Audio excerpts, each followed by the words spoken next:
Hey everyone. Today we're diving into a really mind-bending idea that the universe we think we know has this hidden structure, all these different layers of reality that are just beyond what we can see. Ready? Let's jump in. So let's start with a huge question. What if everything you see, everything you can touch and feel, what if it's just the surface level of something way, way deeper? I mean, is it possible our entire reality is actually built on invisible foundations? To really get our heads around this, there is this fantastic analogy. Just picture our reality like it's a giant cosmic play. The part we see is the live performance, right? The actors on stage. But that show can't happen at all without the script, the set design, the director, all the critical stuff that's happening completely behind the scenes. And that idea leads us right into our first big concept, that our universe has a real depth to it. There's so much more going on than just what meets the eye. So, what do we actually mean by depth of reality? Well, think of it like a giant stack of transparencies.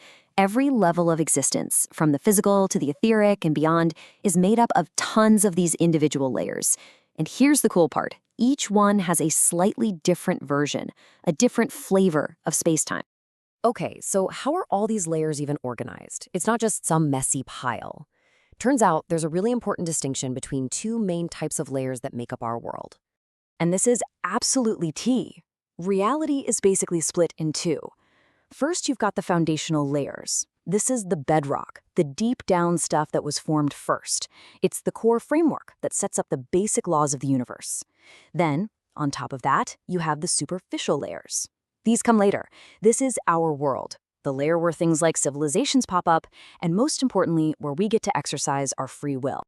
All right, now that we know the difference, let's zoom in. We're going to dive deep into the 5 most important foundational layers. Think of these as the absolute blueprint for everything else that exists. You can really see the step-by-step process here, like a cosmic construction plan. It all kicks off with Layer 1, the sources plan. This is the master blueprint, holding all the laws of existence. From there, Layer 2 actually creates the concepts of space and time themselves. Then, Layer 3 takes that new spacetime and fills it with elementary particles, the basic building blocks of everything. After that, Layer 4, the creator's intent, steps in to govern how all those particles start coming together. And finally, Layer 5 uses all of that raw material to build the huge cosmic structures we know and love: galaxies, stars, and planets. It's a perfectly logical flow, from the biggest idea down to the biggest object. Now, if you thought 5 foundational layers was a lot to wrap your head around, hold on.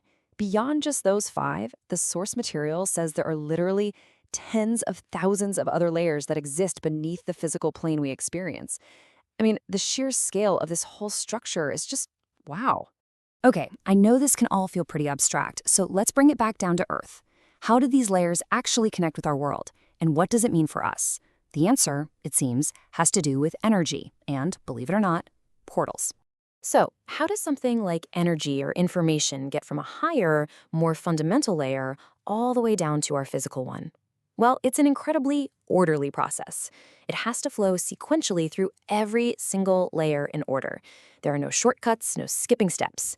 And the whole system is connected by what's described as a vast network of portals and communication channels that link it all together. So what? Why does any of this matter to you and me? Well, this model suggests some pretty profound things. First, it implies that divine consciousness isn't some distant thing. It's woven directly into the deepest, most foundational layers of reality itself. The superficial layers, where we are then left as this amazing open field for our own free creativity. And for anyone involved in practices like energy work, this model suggests it's actually possible to create a direct energetic link between your physical body and these deep foundational layers. Okay, let's bring this all home. We're going to circle right back to that theater analogy to really understand our place in this incredible cosmic play. This chart just lays it all out so perfectly. The director's grand vision for the show, that's the sources plan, back in Layer 1. The script, the rules of the play that can't be changed, those are the foundational laws. The actual stage, the sets, the props, that's our space, our time, and all the particles created in Layers 2 through 5. The live performance that the audience sees, that's our perceived reality.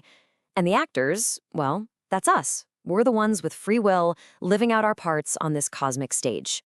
So, if there is one single thing to take away from all of this, it's this. Our reality, the world you and I experience every single moment, is completely dependent on this massive, invisible structure underneath it all. A play simply cannot exist without a stage and a script, and in the same way, neither can our world. And that really leaves us with one final, and I think pretty powerful question to reflect on. If our world truly is a stage built on these incredible, complex, foundational layers, what role will you choose to play?